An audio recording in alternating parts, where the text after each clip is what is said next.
Olá, traders, investidores e amantes do mercado financeiro, tudo bem com vocês?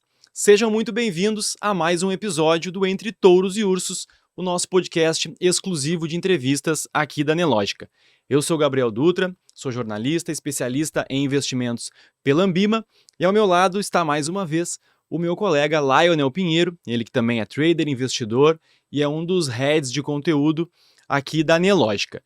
Mais uma vez fomos gentilmente recebidos aqui nos estúdios da Liberta, então vamos conversar com mais uma estrela da casa aí, mais uma lenda do mercado financeiro para nossa alegria, mas antes ainda de apresentar o nosso convidado, primeiro eu quero dar um olá aqui para o meu colega Lionel e saber se está tudo certo, tudo firme aí, cara?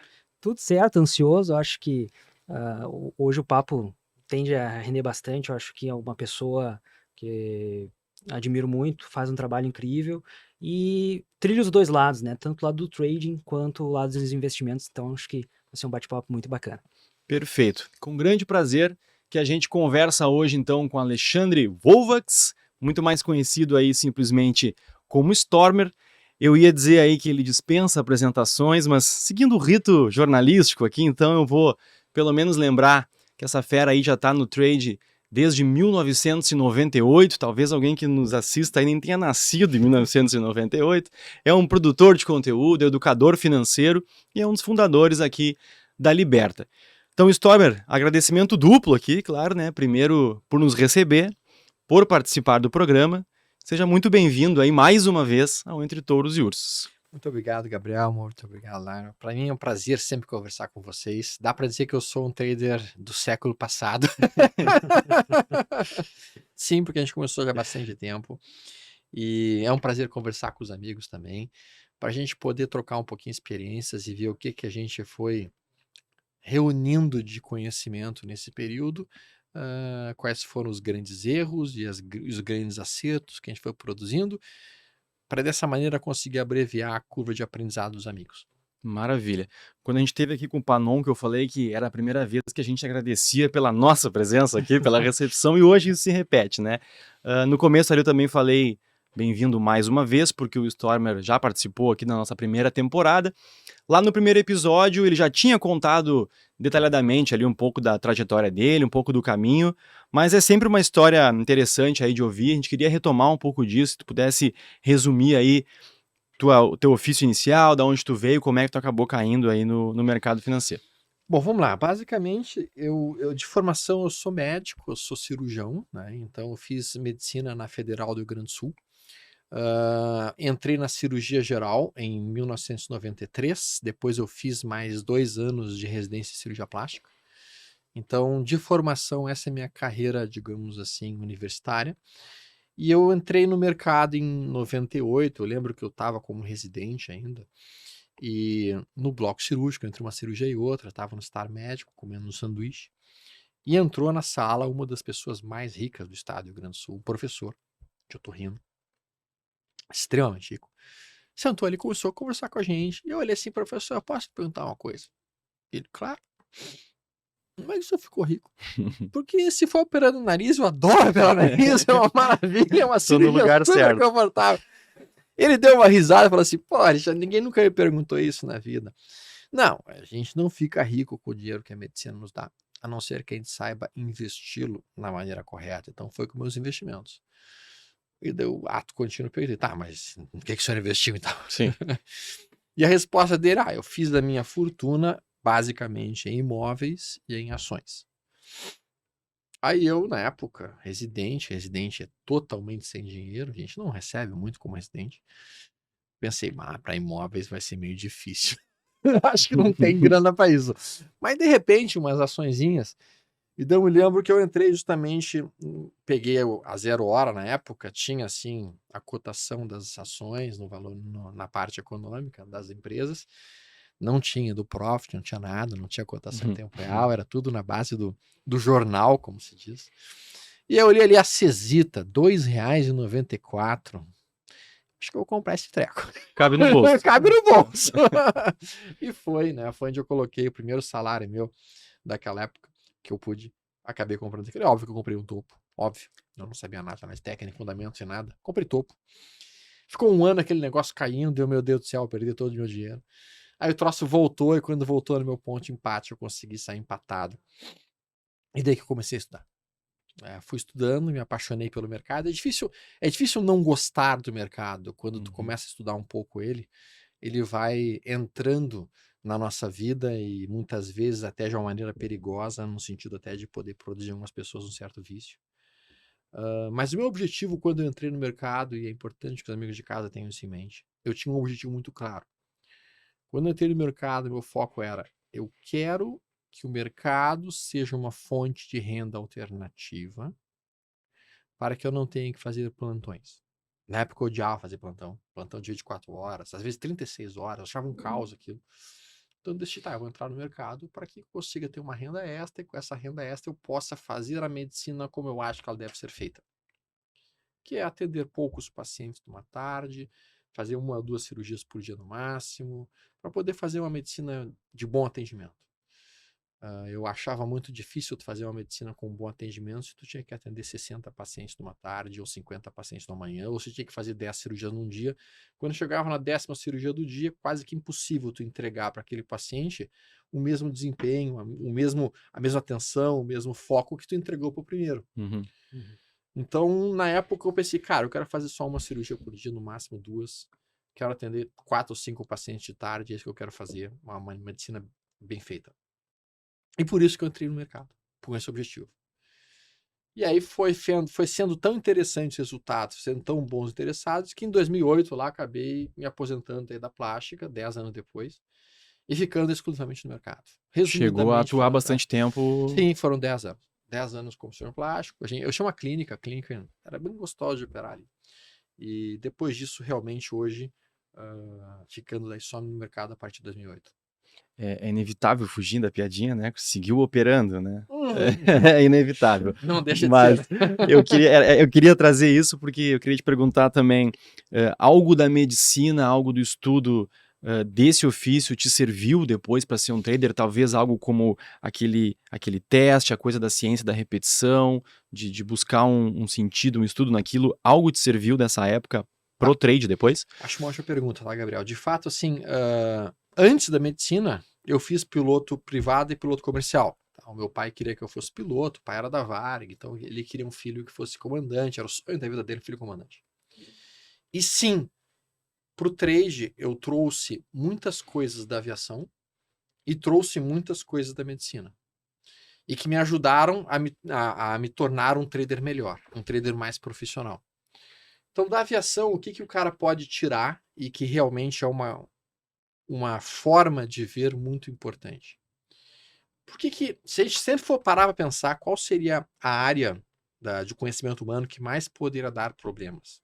Que poderia estar caindo avião praticamente todos os dias, na quantidade enorme de aviões que existem, na quantidade enorme de voos, rotas, problemas meteorológicos, uma série de coisas. A aviação seria para ser um nicho de tragédias e não é. E por que não é? Hoje pode-se dizer que é mais seguro tu andar de avião até do que entrar no elevador. Tá? De tão seguro que são, digamos assim, os procedimentos da aviação comercial. Bom, eles conseguiram atingir esse nível basicamente por uma série de cuidados, mas o principal cuidado que eles têm são checklists. Eles têm procedimento para tudo. É um procedimento para decolagem, um procedimento para durante o voo, um procedimento para pousar. Então eles vão criando perguntas e checklists que têm que ser respondidas para que a pessoa possa iniciar os processos. Qualquer emergência, eles têm um checklist, como é que eles resolvem aquela emergência. Ou nós traders também temos que ter o nosso checklist. O que a gente tem que ter de respondido para poder iniciar uma compra? Quais são as perguntas que eu tenho que fazer? Estou numa tendência de alta, estou próximo de um suporte, fiz um pequeno de versão, fiz uma seleção de entrada, onde é que está meu ponto de entrada, onde é que está meu stop, onde é que está meu alvo. Ou seja, tu cria todo um checklist de tomada de decisões e a partir disso tu consegue então produzir realmente um trade muito mais dentro do teu planejamento. Então a primeira coisa que eu trouxe da minha profissão anterior, que era piloto privado para comercial, realmente foi a ideia de montar checklists para cada trade que eu vou executar.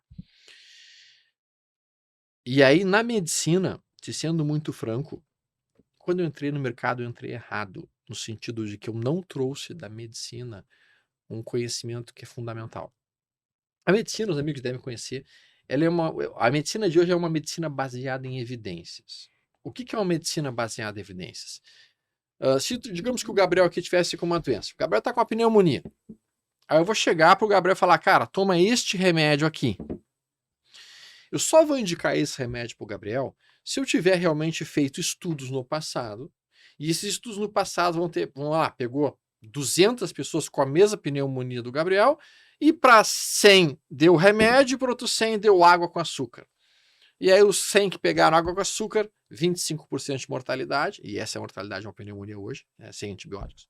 E para o grupo que recebeu o remédio, vamos lá, a mortalidade caiu para 1%. Bom, então o remédio aqui realmente se mostrou eficiente, eficaz e realmente com um significado estatístico positivo para a cura do Gabriel. Então eu vou passar a utilizar esse remédio em detrimento da água com açúcar. E isso foram os estudos duplos cegos, randomizados, controlados, que começaram a produzir as evidências médicas estatísticas.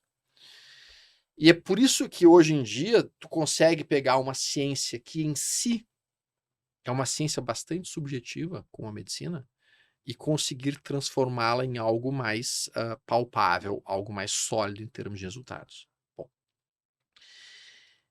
é isso que a gente tem que tentar fazer no mercado.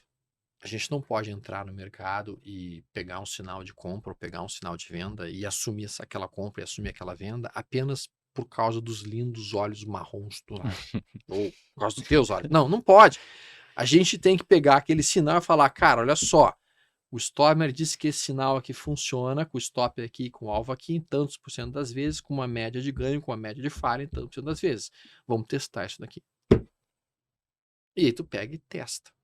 E daí tu verifica, realmente, isso aqui tem 63% de acerto nos últimos 2, 3, 4, 5 anos, média de ganho de tanto, média de falha de tanto, e aí tu começa a utilizar uma coisa chamada análise técnica baseada em evidências.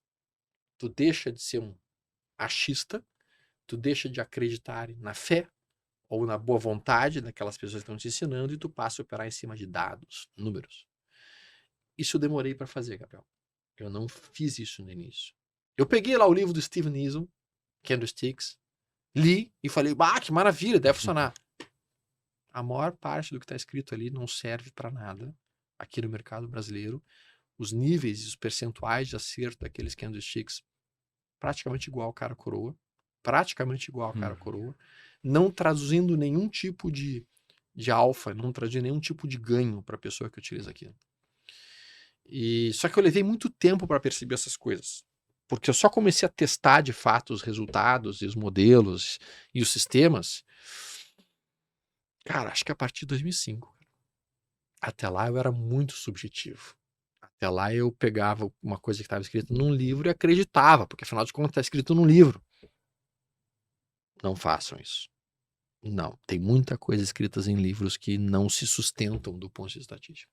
E daí eu comecei a mudar para um modelo mais objetivo de análise técnica, um modelo mais, digamos assim, estatístico. Falando de números, assim, né, de testes, quando tu pega ali um padrão e busca encontrar ali, né, algo que se sustente estatisticamente em cima, tu fala de uma quantidade de repetições, número de vezes, uma porcentagem de que aquilo ali dá certo, o que é suficiente para tu sair, sair do teste, agora eu vou para real, porque acho que isso aqui serve. Tá. Vamos lá. O que acaba acontecendo é o seguinte, pessoal. Dentro da estatística, existe uma lei chamada Lei dos Grandes Números. Essa é uma lei muito interessante. Porque o que ela quer dizer? Ela diz mais ou menos o seguinte: quando você inicia a testar uma série, os primeiros resultados que você observa daquele sistema têm uma tendência a um comportamento aleatório. Sim. À medida que você vai aumentando o número de testes, aí o resultado vai se aproximando para aquilo que realmente funciona do ponto de vista estatístico. Vou dar um exemplo. Se tu pega uma moeda, cara ou coroa, a gente sabe que cara e coroa tem 50% de chance da cara, 50% de chance da coroa. A gente sabe disso, a não ser que seja uma moeda viciada. mas se for uma moeda normal, é 50%. Agora, se você pegar uma moeda e você jogar 10 vezes para cima, é possível que você tenha 7 vezes coroa e 3 vezes cara. É bem possível até. É possível até, se tu for um pouquinho mais bizarro, tu pode até fazer 8 vezes dando cara e 2 vezes dando coroa. E aí você joga mais 10 vezes e você tem, por exemplo, mais 7 vezes cara e 3 vezes coroa. E tu pensa, cara, eu tenho que apostar em cara. Porque é muito mais do que coroa. Só que se você jogar 100 vezes essa moeda pro ar, o que vai acabar acontecendo? 50% cara, 50% Vai se coroa. aproximar muito mais da média. Exato. Então, a lei dos grandes números, ela é fundamental para os traders. Por que acaba acontecendo, Gabriel? E o pessoal aqui em casa já deve ter acontecido contigo, né? Tu estudou um sistema operacional, estudou ele, começou a utilizar, fez o primeiro trade, deu loss. Fez o segundo trade, loss. Apareceu o terceiro trade, eu não vou fazer, eu já tomei 2 loss, eu vou mudar desse sistema para outro sistema. E daí o cara para de operar aquele modelo, começa a operar um outro, aí leva 2 loss naquele outro, aí ele para aquele outro, aí vai para um outro, leva mais 2, 3 loss no outro. Ou seja, o cara vai trocando de sistemas a sistemas e ele nunca chegou a ter o quê? Um grande número num único sistema. Uhum. Então, respondendo a tua pergunta, eu entendo que para que uma pessoa possa dizer efetivamente se aquele sistema operacional funciona ou não, tem que ter no mínimo 50 trades. No mínimo 50 trades executados dentro daquele modelo para ele começar a dizer, ok, agora a lei dos grandes números aqui já está funcionando, eu já consigo ter um percentual de acerto, já consigo ter uma média de ganho, já consigo ter uma média de perda, e já consigo dizer se esse sistema me interessa ou não. Menos que 50 é achismo, menos que 50 tu ainda está dentro de uma faixa de aleatoriedade, uma faixa de sorte de cara e coroa, que por em si não é a nossa característica. E ainda tem que ter de olho no financeiro, né? Se tu faz os testes tudo no simulador, tu vai testar o sistema na conta real, tem a probabilidade ainda de tu entrar num período de drawdown, de arrancada já com o financeiro. Então tem que estar preparado, acho que, para adicionar mais esse fator em cima da questão do financeiro. Se nós fôssemos ser bem francos, tá? O que as pessoas deveriam fazer do ponto de vista lógico? Tá? Tu quer aprender um sistema operacional? Tu quer começar a operar no mercado direito? Não como um cabeção que está entregando todo o teu dinheiro pro mercado. Quer fazer direito as coisas? Então tu pega um sistema operacional, que tu tenha lido. Pode ser um sistema, e de preferência um sistema simples. Pega um sistema simples, fácil de olhar. Ok. Faz os teus testes do passado. Volta 2, 3 anos do passado e procura por todos os sinais. Anota os pontos de entrada, anota os stops, anota os alvos, vê a tua rentabilidade. Olha aquele sistema e olha o resultado que ele te entregou. Se aquele resultado foi bom para você, se aquele resultado te interessa para você, você não vai começar a operar o sistema ainda. Você pega aquele resultado e corta ele pela metade. E se metade do resultado que foi observado no backtest ainda assim te interessar, ok, então agora eu vou fazer o seguinte, eu vou começar a operar no simulado, no paper trade daqui para frente. Passa uns 2 ou 3 meses só no papel, só na conta demo. Só na conta demo testando o sistema. Se a conta demo daqui para frente, que eles chamam isso de forward test, que é teste daqui para frente. Se a conta demo te entregou um resultado parecido ou similar com o backtest, com o teste do passado, ok, entregou? Entregou.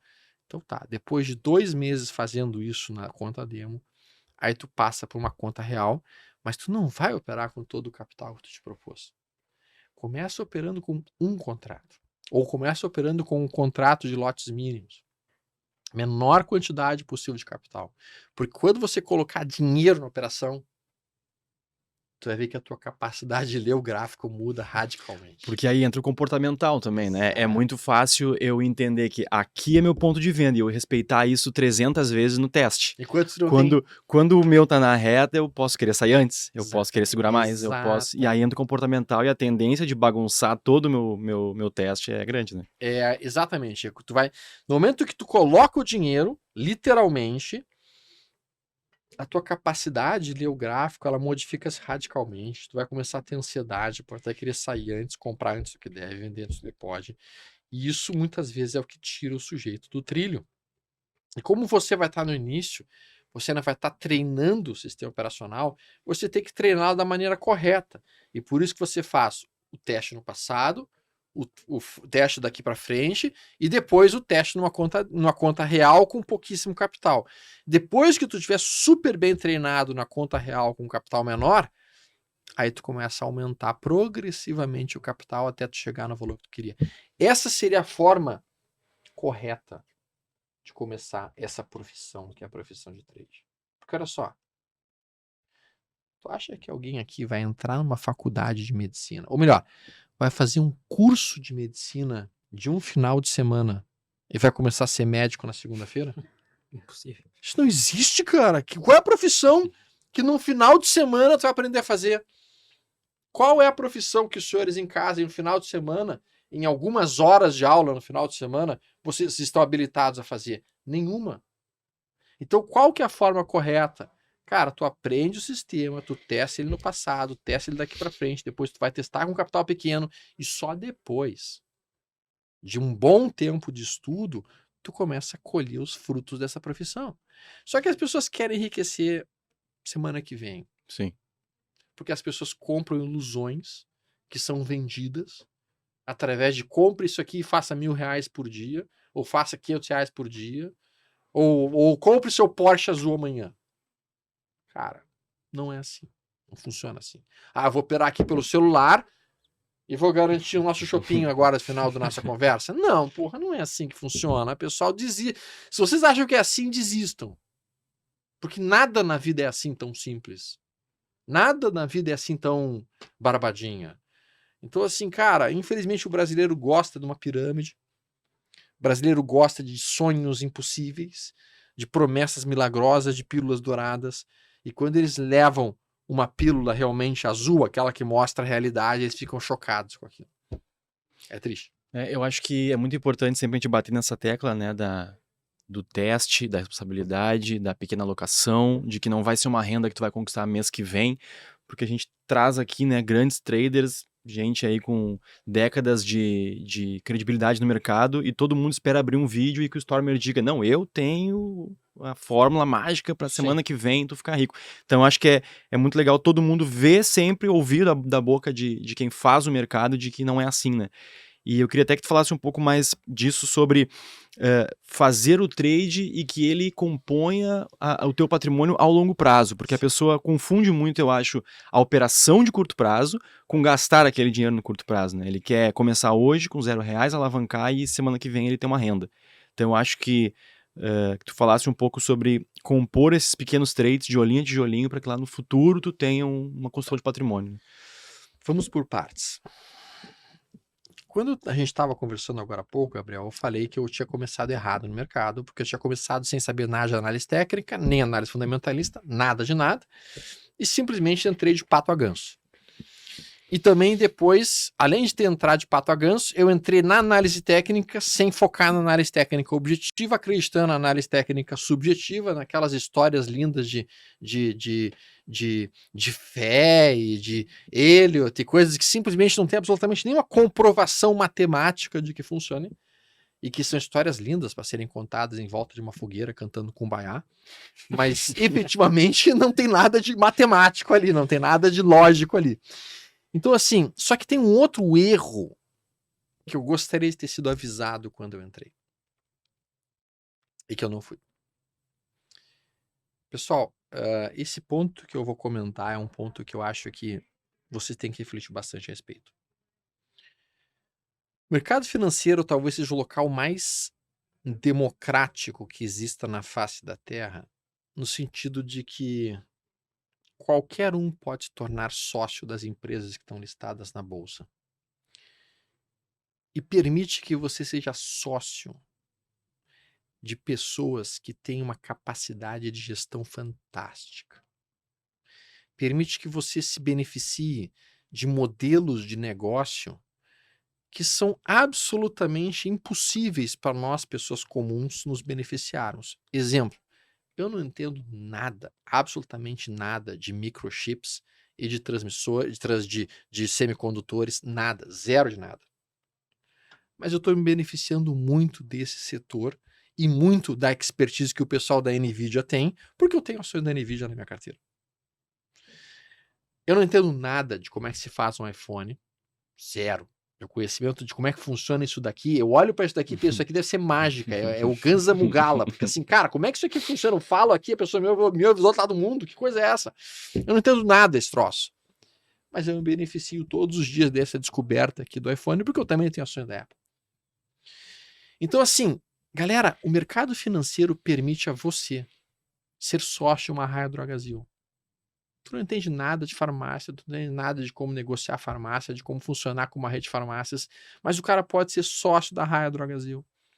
Em uma população brasileira que está envelhecendo cada vez mais e que consome cada vez mais remédio, cada vez mais fármacos, que paga dividendos. Então, assim, quando a gente olha o mercado financeiro não como um local em que eu vou comprar barato e vender caro, uma fichinha negociável, mas quando a gente começa a pensar no mercado financeiro como uma estrutura em que eu posso realmente ficar sócio de empresas que eu entendo que pode fazer sentido estar na minha carteira. Por exemplo, uma Localiza, locadora de carro, por exemplo. Vamos lá, cara, me interessou muito aqui a ideia de uma Vale do Rio Doce, quero ser sócio de uma Vale, quero ser sócio de uma Prio 3. Então, isso já é uma coisa que já dá uma mudada de chave. Tu olha para uma WEG e tu pensa, cara, a WEG detém mais ou menos 25% dos motores elétricos do mundo. Os caras estão pensando em fazer motor elétrico até para avião. Será que não faz sentido ter uma participação societária numa WEG? E aí eu tô falando de realmente de virar sócio, não tô nem falando de ficar fazendo trade, ficar naquela masturbação intelectual de comprar e vender, comprar e vender. Não tô falando nada disso, eu tô falando de realmente entender a ação como patrimônio que você vai construindo ao longo do tempo. E eu preciso que os amigos percebam que a maneira mais lógica de vocês enriquecerem não é ganhando capital, é ganhando patrimônio. Existe uma diferença brutal entre equity, que é patrimônio, e capital. Capital é dinheiro, que a maior parte da vez você acaba gastando. Patrimônio, não. Patrimônio é muito mais amplo do que isso. É participação societária. É realmente onde tu consegue alavancar violentamente o dinheiro que está sob o teu poder, digamos assim. O dinheiro que está junto com você. Então eu acho que o trade deve ser utilizado não com foco no capital. O trade deve ser utilizado para aumentar o teu equity, aumentar o teu patrimônio.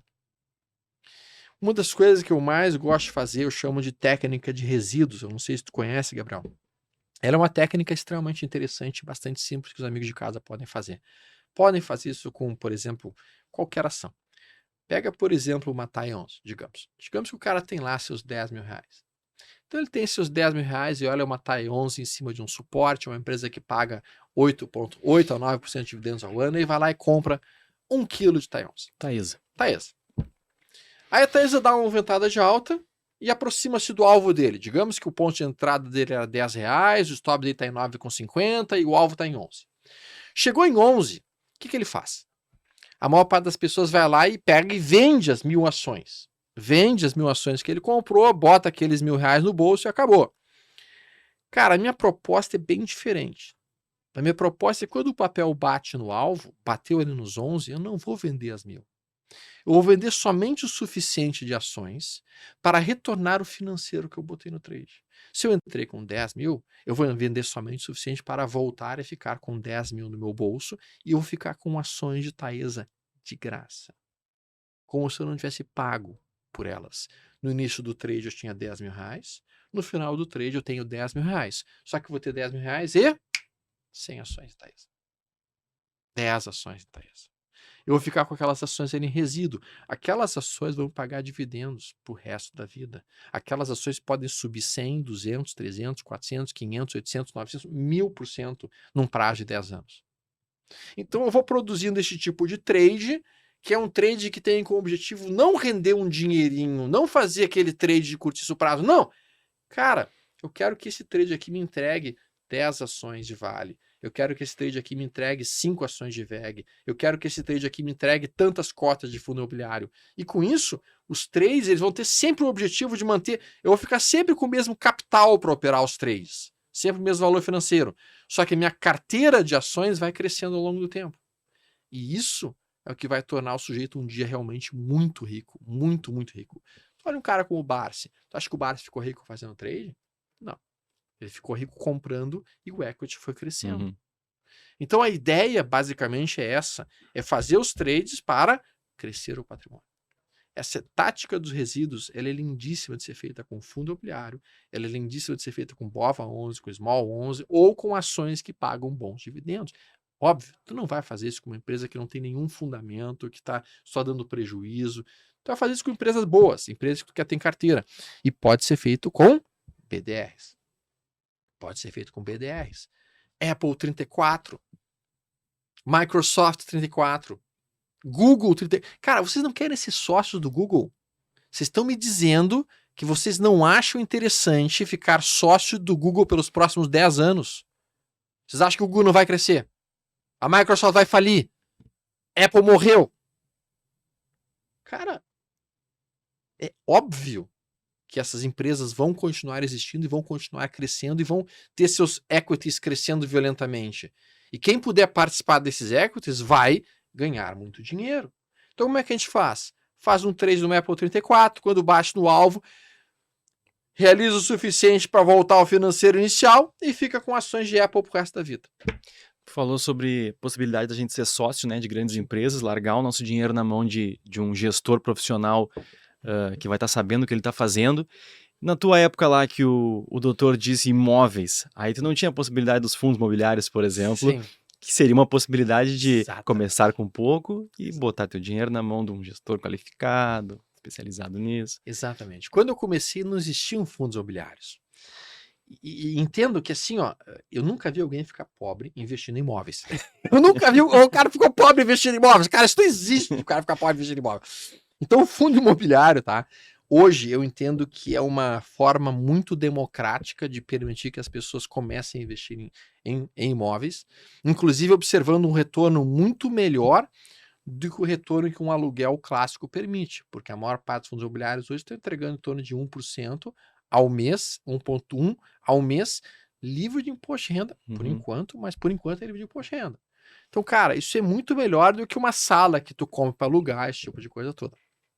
Então, sim, eu sou um fã, confesso, de fundos imobiliários e eu gosto muito de utilizar táticas de resíduos em fundos imobiliários.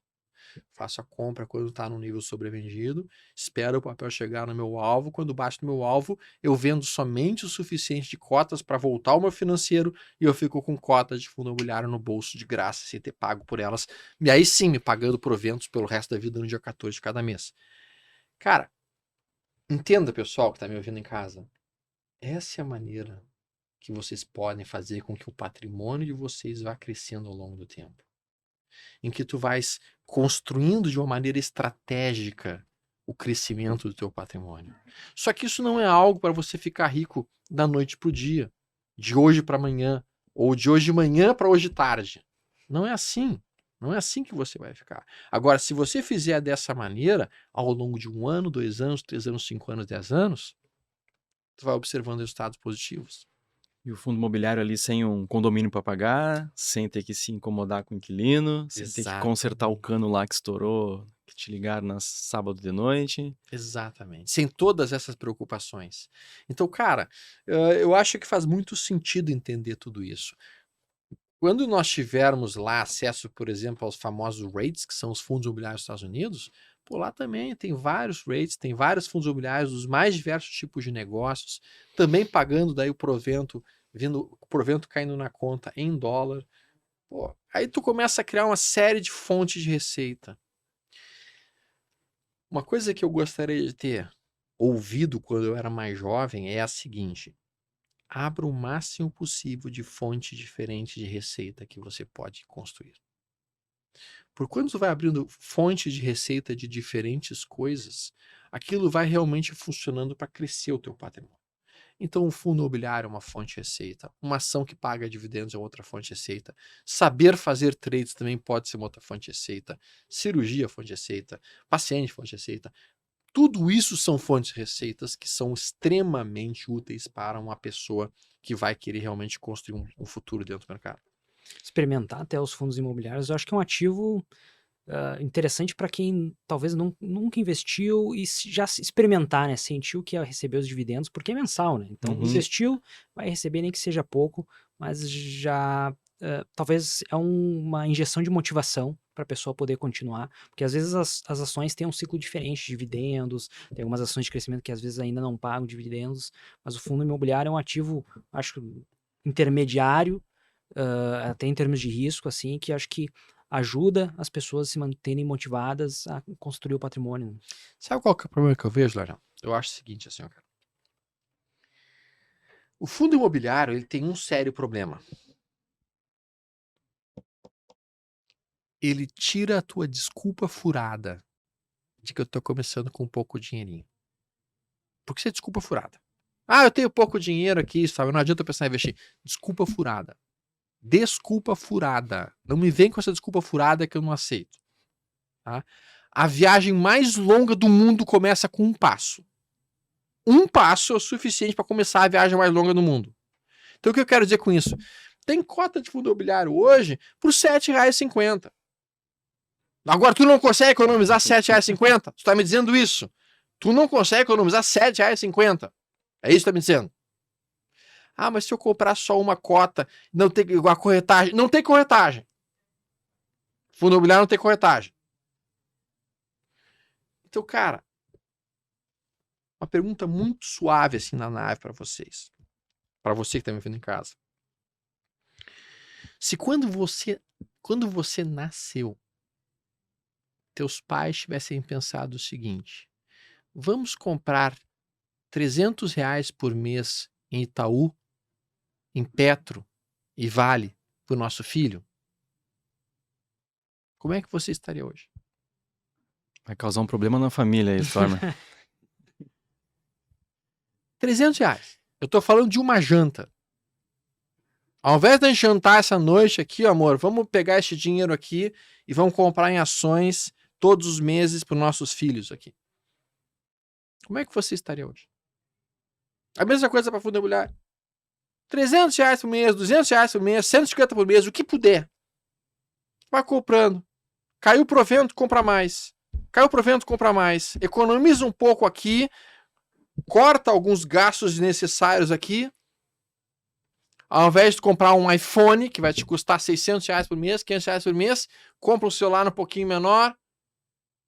Aí simplesmente tu pega aquela diferença, compra em fundo imobiliário, e daqui a pouco a diferença de ter um iPhone para ter um Samsung vai significar 200, 300, 500 mil reais num prazo de 10 anos. Mas isso tudo é educação financeira. Que as pessoas não falam. E daí porque elas ficam com preguiça, porque elas acham que elas estão botando um pouquinho. Ah, não vou comprar 5 cotinhas aqui, 6 cotinhas ali. Elas não começam a viagem delas, que é a viagem que vai construir realmente uma saúde financeira adequada.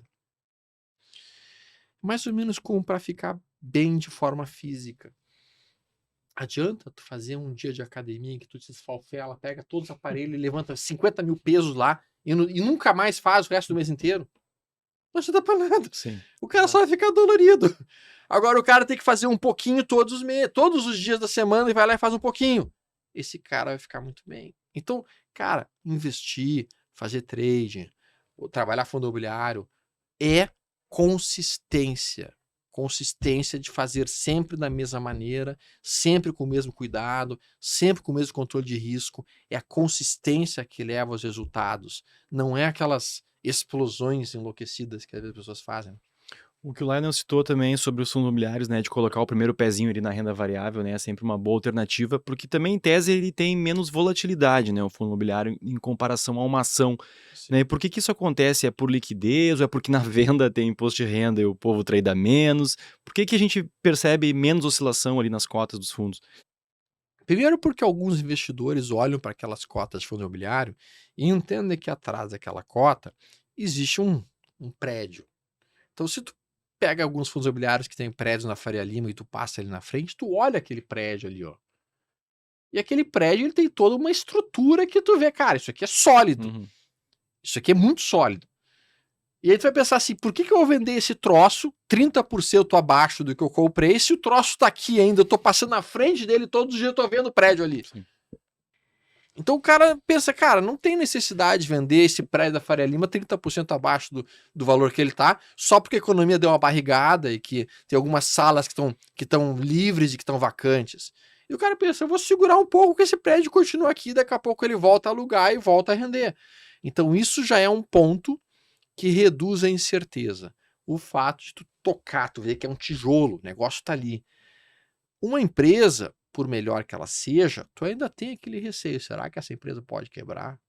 Será que essa empresa não pode falir? Como é que será que está o caixa dessa empresa? Será que não estão gastando mais? Enfim. Então, as incertezas relacionadas às empresas, e é bem o que o Laro mencionou, às vezes uma empresa que paga dividendo, daqui a pouco pode parar de pagar porque está num outro ciclo econômico e ela quer realmente alavancar o seu crescimento. Então, por isso, eu entendo que as empresas elas acabam trazendo mais volatilidade do que os fundos imobiliários. Os fundos imobiliários, se eles têm uma renda recorrente, eles são obrigados por lei a estar distribuindo 95% do seu lucro, essas coisas todas, que por si já fazem com que o cara tenha menos interesse em vender, né?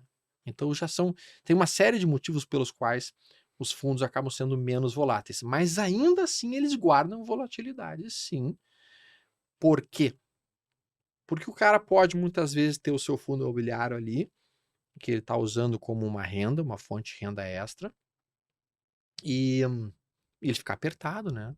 Acontecer alguma emergência, até na vida pessoal dele, daqui a pouco ele precisa de um dinheiro para pagar uma cirurgia, ou a cirurgia de algum parente, alguma coisa nesse sentido, e ele tem que vender e aí acaba acontecendo realmente um recuo.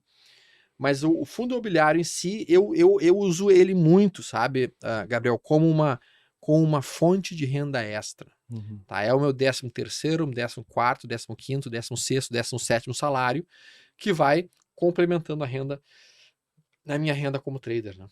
Boa. A gente entrou no assunto dos fundos, né? Porque a gente falou do teu início lá com o doutor falando. Sim. E legal também é quando tu fala, dá para começar com um pouquinho. Quando tu compra e tu comparou, né, a renda do fundo imobiliário com uma renda de um imóvel que tu compra ali, que tu bota para alugar, é porque também tu tem acesso a imóveis de alto padrão e tu Sim. pode começar com um pouquinho, né? Sim. Tu não pode comprar uma porta, uma cadeira, um lustre aos poucos de um prédio na Faria Lima. Exato. Com o fundo imobiliário tu pode, né? Então, um Exato. imóvel físico tu precisa ter aquela quantia inteira. Protagogedeira, né? Vamos lá, uma sala de 500 mil reais, 600 mil reais, 800 mil reais. Pô, até o cara conseguir juntar tudo isso, e mesmo que ele consiga juntar esses 600 mil reais para comprar uma sala comercial, quando ele for botar isso para alugar, ele vai receber quanto? 0,5%, Sim. 0,6% do valor do imóvel, que é bem menos do que um fundo imobiliário entrega. Então, sob uma série de aspectos, o investimento no fundo imobiliário acaba sendo mais atraente até mesmo do que o investimento no imóvel físico.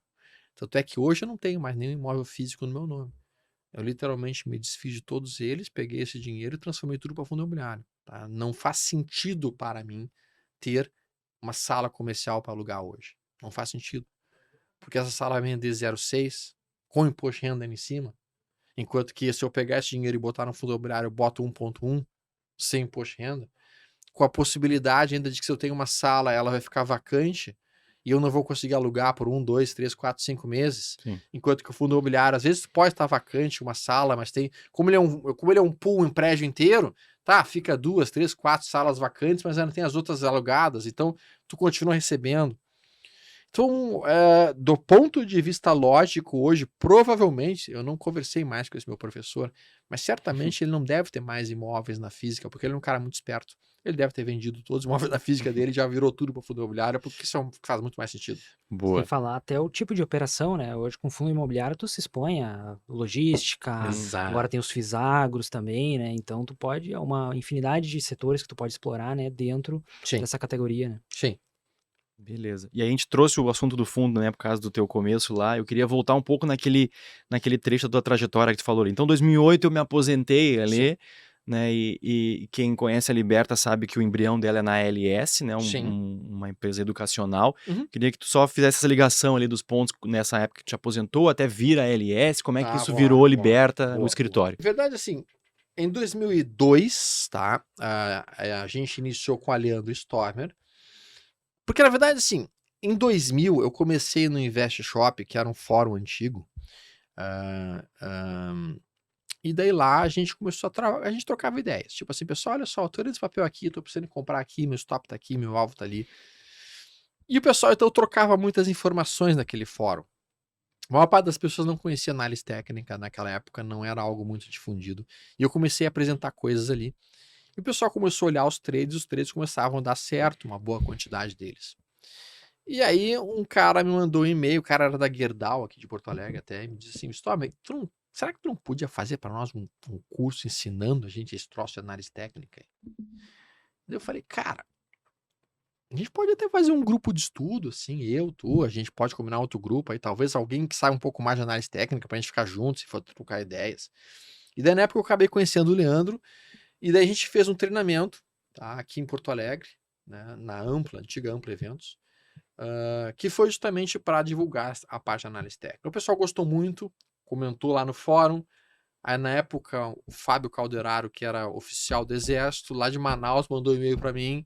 Storm, olha só, a gente tem um grupo aqui no quartel aqui de Manaus, disposto a aprender análise técnica, vocês estão a fim de vir para cá? E daí eu olhei pro Leandro, Leandro, tá a fim de pegar um avião até Manaus? O Leandro falou assim, pô, então tá, cara, vê passagem, hotel e a gente vai. E daí a gente foi, né, pegamos e fomos lá para um quartel de guerra selva lá em Manaus, tinha nós mais 40 oficiais, e apresentamos ali, e foi assim que começou a ideia de tipo de análise técnica no país. Em um primeiro momento, funcionou também como uma fonte de renda extra, é óbvio. Né? Eu tinha medicina, tinha meus trades, e agora tinha essa nova fonte de renda, que era realmente os cursos que foram apresentados. E honestamente falando, eu não vejo nenhum problema em um cara vender um treinamento, vender um conhecimento que ele tem para as pessoas poderem aprender. Isso é mais uma fonte de receita. Uhum. Não é algo que, então quer dizer que o cara vende curso é porque não sabe fazer? Não, tem nada a ver. O cara pode saber fazer e pode estar querendo rentabilizar essa coisa que ele sabe de outras maneiras, além da maneira do trade em si. Até porque, já sendo meu objetivo, um bom swing trader consegue fazer em média com o seu capital dentro do mercado brasileiro algo entre 5. Teve alguns meses que eu consegui fazer 11%, tá? Mas a média do meu resultado é em torno de 5 a 6% ao mês. Tá? Se a gente pensar em 5 a 6% ao mês, o cara não fica milionário com isso. A não ser que ele faça isso ao longo de vários e vários meses, ao longo de vários e vários anos. Né? Então, assim, sim, o curso que a gente apresentava lá do Leandro Stober, ele era uma fonte de renda a mais pra gente por um bom tempo. E ainda até hoje é. Mas daí a gente começou então com a Leandro Stormer, aí depois da Leandro Stormer a gente ficou junto com o Márcio Noronha na Ágora Sênior, de lá a gente foi para o Banif Invest, e do Banif Invest para a XP, junto com o pessoal da Liberta. Mas isso em 2008, então eu era cirurgião plástico, tinha meus pacientes que eu atendia ainda, tocava o mercado financeiro, tinha o modelo de treinamentos nos finais de semana, e ainda tinha que estudar um monte de mercado, e estava tudo evoluindo super bem. E até que em 2008 aconteceu uma situação pessoal que me obrigou a arranjar tempo. A minha filha ficou seriamente doente, ela ia ter que passar vários e vários meses no hospital, e eu não tinha estado emocional e nem tão pouco tempo para cuidar do mercado, apresentar as aulas de mercado, operar minhas pacientes, cuidar das pacientes e ainda cuidar da filha. Não tinha. Era humanamente impossível naquela época. Então a minha decisão foi, cara, eu preciso cortar o que está me consumindo tempo, energia, para poder dedicar o meu tempo e energia para cuidar dela. E daí eu fiquei numa dúvida naquela época, se eu cortaria a cirurgia plástica ou se eu cortaria o mercado financeiro. Realmente foi um momento um pouco mais difícil de tomada de decisão.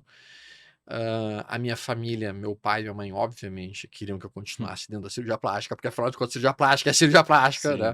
É difícil o cara morrer de fome sendo cirurgião plástico, é um fato, né? E eles não conheciam muito bem o que eu fazia em termos de mercado. Só que assim, a minha decisão foi, cara, eu vou terminar a cirurgia plástica e vou ficar apenas no mercado, porque dentro do mercado a gente consegue controlar o tempo que a gente dedica para essa profissão. Uhum. Enquanto que na cirurgia plástica ou na cirurgia tu não tem como dedicar o tempo. Tá? Quando o cara é cirurgião, não tem final de semana, não tem Natal, não tem Ano Novo, não tem feriado, não tem nada. Tu tem que estar 100% à disposição da tua paciente para poder atender ela da maneira adequada. Então, ali a decisão foi por tempo. Eu decidi, cara, eu vou parar com a plástica, tá consumindo muito do meu tempo, não tá rendendo tanto quanto o mercado, e vou ficar apenas no mercado. Foi uma decisão nesse sentido. Hoje, eu teria feito um pouquinho diferente. Hoje, eu não teria cortado completamente a cirurgia plástica. Hoje, eu teria apenas reduzido o ritmo na plástica. eu teria dito para minha secretária, marque apenas pacientes que queiram colocar prótese de mama, que é uma cirurgia rápida, tranquila, sossegada, 1 hora e meia está pronto. O nível de estresse é baixíssimo e teria mantido essa fonte de receita. Pessoal, preciso que vocês entendam isso em casa. A maneira mais eficiente que vocês têm para conseguir uma saúde financeira boa é vocês tendo diferentes fontes de receitas. Nunca cortem uma fonte de receita. Pensem todos os dias como aumentar a fonte de receita de vocês. Como é que eu posso criar uma nova fonte de receita? Um fundo imobiliário é uma fonte de receita extra, que eu não preciso fazer nada para receber esse dinheiro. Sim. Uma ação que paga dividendo também. Um CDB também. Um tesouro direto que paga um tipo de amortização também. Ou seja, criem fontes de receita todos os dias. Isso vai fazer com que vocês fiquem bem financeiramente. Naquela época, eu cortei uma fonte de receita. Foi uma decisão errada, olhando retrospectivamente. Mas entendendo o cenário emocional que eu estava, situação de quimioterapia, situação de caos, eu até me perdoo por ter decidido aquilo. Mas hoje, com a serenidade que eu tenho, eu olho e penso, cara, eu teria decidido errado hoje.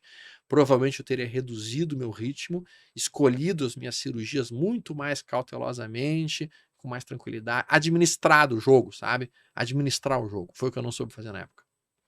Muito, muito bacana essa tua mensagem, Storm. Principalmente porque a gente sabe que lá no nosso YouTube, a gente atende uma galera lá também, trader, que cara, quer trilhar aquele sonho do trader. Sim. Quer largar tudo. Quer largar suas e profissões. operar. Porque muita day gente trade. está insatisfeita com a sua profissão. Sim. Exatamente, mas essa tua dica de, tenta conciliar, tenta arrumar as coisas para que tu consiga, porque vai ser mais uma fonte de renda, né? Exato. Não precisa daqui a pouco, quer o day trade, tudo bem, daqui a pouco uma faixa de horário, né? Exato. Mas até queria te perguntar se tu teria mais alguma dica para esse pessoal que tá eufórico, quer largar tudo, pudesse passar uma mensagem para esse pessoal. Vamos lá, Lionel, tua pergunta é muito boa, porque sim, de fato, a gente também ouve aqui muita gente querendo, cara, não aguento mais medicina, quero parar, não aguento mais fazer essa profissão aqui, quero parar, quero mudar de profissão, quero ir pro mercado com tudo. Bom, primeiro, antes de mais nada, tu não pode pensar em abandonar a tua profissão se você não passou por todos os ciclos de mercado que existem. Tá? Porque uma coisa é tu operar no mercado em tendência de alta. Cara, tu operar no mercado em tendência de alta, cara. Que geralmente é onde o cara começa, né? É onde o cara começa. É impressionante. Que foi no pós-pandemia, naquele ano de pós-pandemia, que todo mundo se empolgou com o troço. Então o cara começa naquele período, acha que o mercado é aquilo. Cara, eu vou te dar um segredo. Em tendência de alta, até menopausa sobe. Tu conhece essa da menopausa ou não, Gabriel? Não. Vamos lá, década de 80, mercado porrando enlouquecido, era bombado, era enlouquecido, e eram os caras no Viva Voz gritando, toma 10 a 20, 10 a 20, 10 a 20, enfia no pagão, e era aquela loucura enlouquecida, tudo bombando, e aí 2 operadores de chão comentam assim, cara, esse mercado tá enlouquecido, tá tudo subindo, cara, e aí outro pega e fala assim, cara, até menopausa vai subir, e passou 3 operadores por trás deles e ouviram o cara falando que até menopausa ia subir. E começaram a montar um pitch entre eles ali, começaram a negociar a menopausa. Já tinha um pregão, já tinha um book de oferta e compra de menopausa. Quando os 2 caras viram aquilo, caralho, os caras estão operando menopausa, correram pro chefe da mesa e falou, cara, trava aquele pitch ali, por quê? Os caras estão operando menopausa. Tá, mas aí, menopausa não existe. Menopausa é merda em pó SA. Não existe menopausa. Mas tava subindo. Até menopausa tava subindo. A tendência de alta é assim. Os caras entram numa euforia e compram de tudo. Então você que tá me ouvindo em casa, você que iniciou num mercado em alta, o mercado não é assim. Te acalma. Na verdade, isso é o momento mais raro do mercado. O mercado, ele é muito mais tendência de lado, congestão, que fica nheque, não vai para lugar nenhum. E é difícil, é uma luta renhida, ou às vezes tendência de baixa, que é o que a gente está vivenciando agora, há alguns meses, e portanto não é bem assim, cara, tu sair largando tua profissão, largando teu ganha-pão para já te jogar nisso daqui. Tu só pode pensar em fazer isso já passou por todos os ciclos, e se tu conseguiu resultados consistentes em todos esses ciclos. E mesmo assim, tu pode dar uma considerada se tu não conseguiria de alguma maneira reduzir o ritmo aqui, dar uma tranquilizada lá, começa a olhar um pouco mais aqui. E talvez a principal dica que eu possa passar para os amigos, teus resultados estão ruins? Eu quero que tu pare neste momento e pense o seguinte: se você fosse o dono de um fundo e você contratou o sujeito para operar por você, então tu contratou, tu deu pro cara o dinheiro, toma aqui esse dinheiro e tu vai operar para mim. E esse cara volta para você com os resultados que você tem hoje. Ó, esses aqui são os resultados que eu consegui. Você se contrataria? Você se contrataria como trader? Ou você se demitiria? Tipo assim, cara, que tipo de resultado é esse, cara? Tu tá errando tudo, tu tá perdendo meu dinheiro, tá destruindo meu dinheiro, tá na rua. Se você se demitiria, tu não tem como abandonar a tua profissão e ir pra isso aqui, porque, cara, tu não tem resultado. Né? Então, assim, observem isso com muita atenção. Tenham registros meticulosos de todas as operações, de tudo que tu tá fazendo, por que tu tá fazendo, quanto é que tá ganhando, quanto é que tá perdendo. Isso vai poder te dizer se realmente você está fazendo a coisa da maneira certa ou não. Então essa seria uma recomendação. E se os teus resultados estiverem ruins, aumenta o teu período operacional. Sai do 5, vai para o 10, sai do 10, vai para o 60, sai do 60, vai para o 120, sai do 120 para o diário. À medida que você for aumentando o teu período operacional, o período em que tu está olhando, teus sinais vão se tornar mais confiáveis, os teus trades vão começar a dar mais certo, e tu vai começar a fazer mais dinheiro. Operando num prazo mais longo do que num prazo mais curto. Quem te acompanha aí sabe, né, que além da tua experiência toda, tem toda essa tua didática aí, né? A galera gosta de acompanhar teus conteúdos aí por esse jeito divertido que tu tem de explicar. E aí quem, porventura, desceu de Marte hoje, conheceu o Stormer hoje, quer saber como é que eu te acompanho, como é que eu compro um curso, onde é que eu te sigo, o que eu tenho que fazer para te acompanhar, para te seguir, o que tu tá fazendo ainda na área educacional aí dos cursos? Vamos lá. A gente tem o Stormer.oficial, tá? É o meu canal do Instagram. Eu coloco bastante coisa ali. A gente também tem o Stormer.oficial no YouTube. Tá? E ali no YouTube a gente vai iniciar uma área de membros a partir de agosto, que vai ser focada realmente em swing trade, no estilo de operar, que eu gosto bastante, que é o trader estrategista. Além disso, o pessoal está organizando, por impressionante que pareça, o meu TikTok. Olha aí. Ó, Mas eu não vou fazer dancinha. Esqueçam, não vai ter dancinha. Vai ser um TikTok focado realmente nos aspectos de finanças. E daí ali no TikTok a gente vai falar bastante sobre robôs e sobre modelos quantitativos. Tá? Eu acho que falta no Brasil realmente uma discussão mais séria dos modelos de algoritmos, dos modelos de robôs, dos modelos que, mesmo lá no Profit, agora a gente tem bastante, as estratégias automatizadas. E eu vou falar bastante sobre isso porque é uma área que eu, particularmente falando, eu gosto muito. Tá? Eu entendo que os modelos quantitativos, os modelos que são estratégias automatizadas, eles anulam muito os aspectos de emoção, a ganância, o medo, o erro operacional produzido pela vontade de comprar antes do que deve, pela vontade de sair antes do que deve. Então, eu gosto bastante dessas estratégias automatizadas e vou estar falando bastante sobre elas na parte do TikTok em si. Boa. E além dos conteúdos que tu passa ali nos cursos, nos conteúdos que tu distribui, quais são as operações ou as estratégias que ainda estão mais presentes no teu dia a dia, assim, quando tu opera para ti, para a construção do teu patrimônio, o que tu mais faz? Cara, se eu pudesse resumir o meu estilo de trabalhar e operar o mercado, eu te diria que eu sou um trader de volatilidade. Eu gosto de operar volatilidade. E eu gosto de transformar volatilidade em patrimônio. Tá? Então essa é a forma com que eu gosto de trabalhar. Eu não sou um trader que gosta de operar modelos seguidores de tendência. Não sou. Tá? Não é o meu estilo operacional. A gente tem que entender que os modelos que seguem tendência, eles têm um nível de acerto mais baixo. Eles vão acertar em torno de 45%, 50% dos trades. Por exemplo, a média mod 9, por exemplo, esse tipo de coisa, vai ter 50% de acerto, 45% de acerto. Eles dão dinheiro por quê? Porque quando dá certo, o cara ganha 3, 4 vezes do quando dá errado.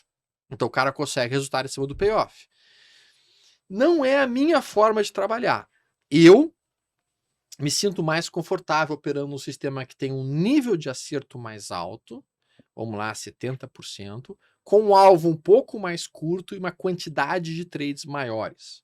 Tá? É o meu estilo. E daí, quando bate no meu alvo, eu transformo aquele lucro ou em cotas de fundo imobiliário ou em ações residuais para um prazo mais longo, fazendo aquele conceito que eu tinha dito de ir comprando patrimônio sem gastar dinheiro para isso. Tá? Então, essa seria a minha forma de trabalhar. Eu entendo muito que o mercado, Gabriel, ele é uma forma de retorno à média na maior parte do tempo. Na maior parte do tempo, o mercado se afasta de um preço médio e ele acaba voltando a ele. Se afasta de um preço médio e ele acaba voltando a ele. Então, eu gosto de pegar este retorno na média como o meu ponto de entrada e o afastamento da média também como o meu ponto de entrada. Eu gosto muito de operar volatilidade, eu acho que é a maneira mais interessante para mim. Na parte do day trading, eu sou um fã, confesso, de gaps. Para mim, gaps são uma ferramenta fabulosa de se fazer dinheiro. Eu gosto de operar. Por isso que operar lá fora, os amigos em breve vão ter um contato muito mais próximo com o mercado no exterior, com as ações lá fora, com tudo que vai estar sendo oferecido. Vocês vão perceber que lá fora a quantidade de gaps é gigantesca. O mercado lá fora faz gap de alta ou gap de baixa todos os dias em vários e vários papéis. Para vocês terem uma rápida ideia de como é que funciona o mercado lá fora, a gente vê a Vale hoje é cheia de gap. A Vale tem um comportamento muito similar ao que é o mercado lá fora. É gap de alta, é gap de baixa, e operar o fechamento desses gaps é uma delícia para ser trabalhado para day trade. Nossa, segue a dica então, né, pessoal? Olha aí. Tu falou ali aquela hora 5% ao mês, ou que o trade ali consegue, né, ter ali uma média, uma consistência. Aí o camarada se depara com a renda fixa hoje pagando 13 ao ano, né? Então ali 5 ao mês, vai chegar um pouquinho mais que 10 ali pro juro composto. Tá valendo a pena tomar esse risco para ir pro trade? Como é que o cara ganha disso? Claro, né? A gente tá esperando que o juro vai baixar aí, mas não vai baixar muito mais do que 10, 9 nos próximos anos. Tá valendo tomar esse risco aí no trade? Vamos lá. O Brasil tem algumas coisas que... Tem algumas jabuticabas no Brasil, né? Tem algumas jabuticabas interessantes. Talvez o Brasil seja o único país do mundo em que a renda fixa rende mais do que a renda variável. É assim, ó. É bizarro. Tá? Porque se a gente olhar, por exemplo, o Ibovespa hoje, que está em 105, 108, 110, e o Ibovespa que estava em 74 mil pontos lá em 2008, a gente pensa, não, olha aqui, ó, em 2008 a gente estava em 74, hoje a gente está em 110. A gente subiu. Sim, mas se tu colocar a inflação no Brasil de 2008 até hoje, o Ibovespa, para ter empatado com a inflação, ele deveria estar em 175 mil pontos. Só para empatar. E a gente está em 110. Ou seja, o Ibovespa perdeu para a inflação nesses últimos 14 anos que a gente está olhando. E continua perdendo, sistematicamente. Enquanto que a Selic, como bem mencionado, a Selic hoje está em torno de 12, 12,5. Né? Mesmo que aconteça uma redução da Selic, o CDI continua sendo um investimento extremamente interessante para o Brasil. Eu diria que talvez o produto de maior exportação do Brasil para o mundo é a taxa de juros. A gente é um país exportador de taxa de juros. Não tem nenhum país no mundo onde a taxa de juros seja tão atrativa quanto o Brasil. Mas como eu mencionei, 5% ao mês, se a gente for trabalhando de uma maneira adequada, a gente vai estar produzindo em torno de 40% ao ano. 40% ao ano em cima do nosso capital, eventualmente 50% ao ano em cima do nosso capital, que é o que usualmente um bom trader faz, sem alavancar muito, sem ser algo extremamente agressivo. Eu acho que aí já começa a valer a pena. Se o cara consegue esse tipo de resultado, sem dúvida alguma, acaba valendo a pena. Lembrando que quanto maior o nosso capital, menor vai ser a nossa rentabilidade percentual. Uma coisa é você fazer 200% em cima de 5 mil reais, que é algo factível de ser feito. A outra coisa é fazer 200% em cima de 6 milhões de reais ou 10 milhões de reais, o que é algo bem mais difícil de ser feito, porque tu não tem liquidez suficiente para tomar as posições, tu não vai te alavancar o suficiente, tu não vai ter aquele estômago necessário para levar todas as operações. Então, à medida que teu capital vai aumentando, a tua rentabilidade percentual vai reduzindo, isso é natural, isso é importante ser dito, porque o cara pensa o seguinte, ele começa com R$1.000, aí ele termina um mês e operou bem aquele mês, ele teve 80% de rentabilidade no mês, ele está no mês seguinte com quase R$1.800 e ele pensa, eu vou manter 80% ao mês, todos os meses, pelos próximos 5 anos. Tu não vai conseguir fazer isso, meu amigo. Se tu fizer isso, em 3 anos, tu tá com todo o dinheiro do mundo na tua mão, porque 80% ao mês, cara, acabou, né? Tem como. Tá com o PIB no colo. Tu tá com o Seria PIB do maravilhoso, Brasil no né? teu Mas colo. Não tem como. À medida que teu capital vai aumentando, tu não vai conseguir manter a mesma rentabilidade percentual. E daí tu tem que começar a fazer isso que eu estava te dizendo, que é tu tira da renda variável, traz para outras rendas fixas, traz para CDI, traz para fundo imobiliário, traz para outras coisas, porque tu não vai conseguir crescer e operar naquele volume que tu estava pensando. Só que as pessoas não percebem isso. Elas acham que elas vão poder sempre manter aqueles 50% ao mês, 60% ao mês que elas tinham quando elas estavam operando com um capital menor. Uhum. Pelos teus treinamentos, pelos teus conhecimentos, já passaram aí diversos traders famosos, né? Como o Lionel diz, é o professor dos professores, né? Muita gente que a gente entrevista aqui te cita, o Vlad, a gente entrevistou aqui já 2 vezes também, te citou, muitos outros. Queria até te dar liberdade se tu pudesse citar mais outras estrelas aí do mercado que passaram pelas tuas mãos. E eu queria te perguntar se tu ainda acompanha essa galera, acompanha o conteúdo deles, se tu percebe ainda a tua linhagem ali, o teu DNA, os teus conhecimentos, ou criaste os filhos pro mundo. Não, eu acho que a gente sempre acaba criando os filhos pro mundo, né? Mas realmente, assim, o Vlad esteve com a gente um bom tempo, é um cara que eu gosto muito, é um cara que realmente admiro bastante, ele faz muito estudo em cima de sazonalidade. Na época que o Vlad esteve em contato comigo, eu estava estudando muito sazonalidade, eu estava muito influenciado por isso, eu estava realmente focando muito nesses aspectos. Um outro cara que pegou uma boa parte dos meus conhecimentos foi o Ogro, né? O Ogro de Wall Street, ele trabalha muito com Fibonacci. Na época eu estava apaixonado por Fibonacci, e mas ele conseguiu pegar os meus modelos de Fibo e levou para um nível bem mais acima. Hoje ele trabalha a Fibo de uma maneira bem interessante, sem dúvida alguma. Eu gosto muito do estilo do Ogro. Então, assim, o Ogro foi um cara que teve com a gente, o próprio Palex teve com a gente um bom tempo. Na época eu estava muito empolgado com a Mad Mod 9, seguidor de tendência, coisas todas. Então o Parex pegou muitas coisas. Ele é um cara muito bom. Eu gosto bastante dele na física, é um cara muito bacana. Então, sim, a gente foi construindo realmente uma... Eu digo assim, cara, são todos amigos que a gente foi construindo ao longo do tempo. Tá? E eu sou um cara muito feliz por isso, realmente. Porque eu tive a possibilidade de conhecer muitas pessoas, eu tive a possibilidade de interagir com elas, eu aprendi muito com elas, espero ter ensinado algumas coisas que tenham sido úteis para elas. Eu acho que, na verdade, Gabriel, o mercado financeiro ele é muito grande e ele é muito maior que todos nós. Então, o que ele não perdoa realmente é a arrogância e ele não perdoa... Eu chamo o mercado de OGH, o grande humilhador. Quando tu acha que tu tá sabendo, ele vem te dar uma pancada. Tá! Fica quieto no teu canto, tem que aprender. E aí tu leva aquela pancada e fala assim, senhor, obrigado pela lição, senhor. Então, assim, eu sempre tento aprender. Tá? Eu acho, esse é um conselho que eu quero deixar aqui para os amigos. Nós temos como missão tentar melhorar todos os dias, nos tornarmos seres humanos melhores, pessoas melhores. Tá? E talvez a primeira grande motivação que eu tive na vida para me tornar alguém melhor foi quando nasceu minha filha. Porque quando ela nasceu, eu pensei, cara, eu tenho que me tornar uma pessoa melhor, porque eu tenho que servir de exemplo para ela. Então, assim, isso foi uma missão que eu coloquei para mim. Eu quero aprender um pouquinho mais todos os dias. Então, eu sempre tento aprender alguma coisa. Eu sempre termino meu dia, eu olho meus gráficos e falo, eu fiz esse trade aqui. Por que eu fiz esse trade?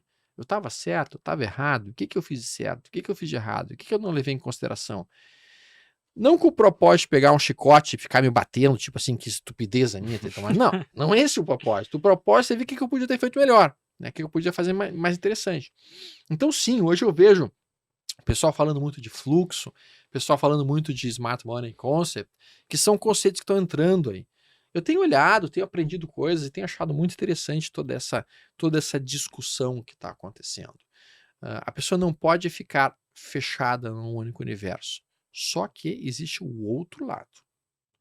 Se o cara ele pega uma linha e começa a operar naquela linha, daqui a pouco ele começa a ouvir uma outra coisa, ele vai para outra linha, daqui a pouco vai para outra linha, daqui a pouco vai para outra linha, daqui a pouco vai para outra linha, o cara não conseguiu aprender nada com eficiência, ele ficou realmente pulando de galho em galho, ou como, tipo, sabe aqueles cachorros que entram no galinheiro?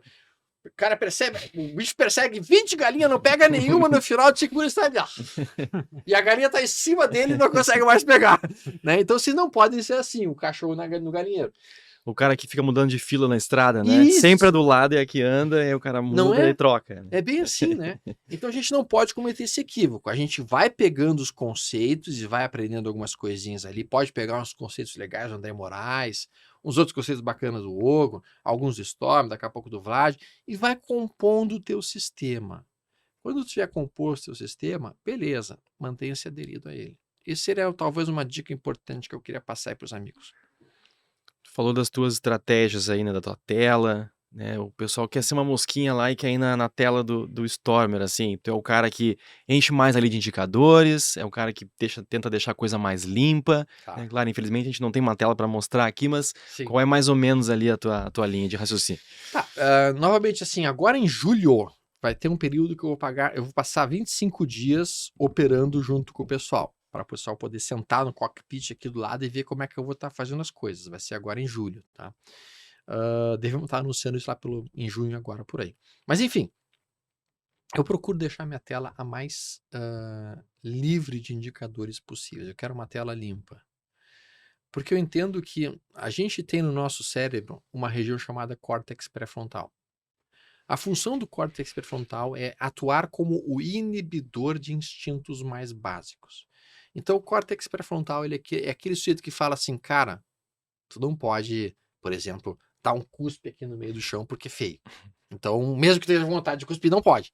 Então, o córtex pré-frontal ele impede que tu faça esses impulsos mais básicos, mais gentivos. O cara tá com medo, sai correndo, sai gritando. Bom, acontece que esse córtex pré-frontal, ele é uma estrutura relativamente nova, porque, na verdade, ele é a área do cérebro que nos torna criaturas sociáveis, criaturas capazes de dialogar com as pessoas e de viver em sociedade.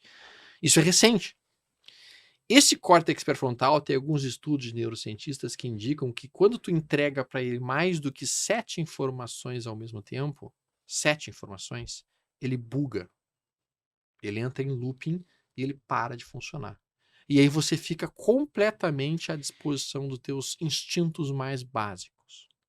Então, toda vez que tu entrega muitas informações para uma pessoa, isso simplesmente sobrecarrega o córtex pré-frontal do cara e o cara não consegue se manter aderido ao sistema dele. Por isso, quando vai num cassino, o cassino o que ele tem? Várias luzes piscando, um monte de cores, geralmente tem algum perfume, geralmente tem música tocando e geralmente as coisas piscam para tudo que é lado, porque eles querem sobrecarregar o teu córtex pré-frontal. Porque aí tu vai jogar instintivamente de uma maneira equivocada.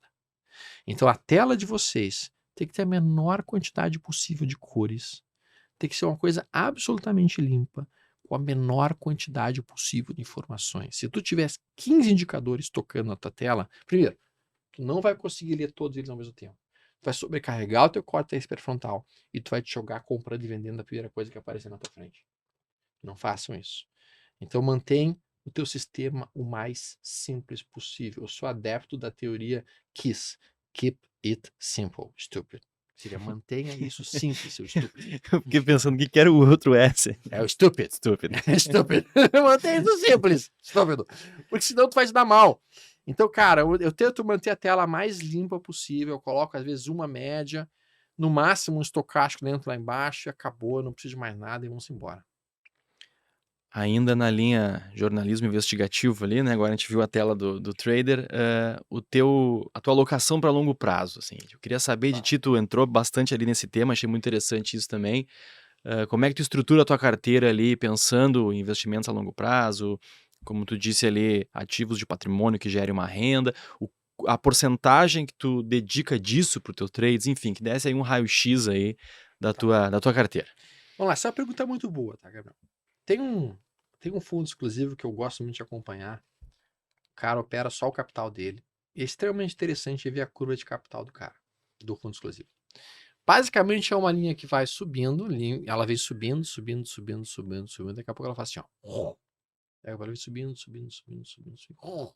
Subindo, subindo, subindo, subindo. Aí eu fui olhar o que esse cara faz. Sabe o que ele faz? Ele tem esse fundo está hoje em torno de 250 milhões de reais, que é o que ele está trabalhando o dinheiro dele. Ele fica 95% do tempo dele posicionado em CDI. CDI. 95% do capital dele está posicionado em CDI. E ele fica esperando o quê? Ele fica esperando que o Ibovespa caia 60%, 50% em relação ao seu último topo. Quando o Ibovespa cai 50% em relação ao seu último topo, ele tira o dinheiro do CDI e toma a renda variável. E daí ele fica 1 ano dentro da renda variável. Depois de 1 ano, ele zera a renda variável e volta para o CDI.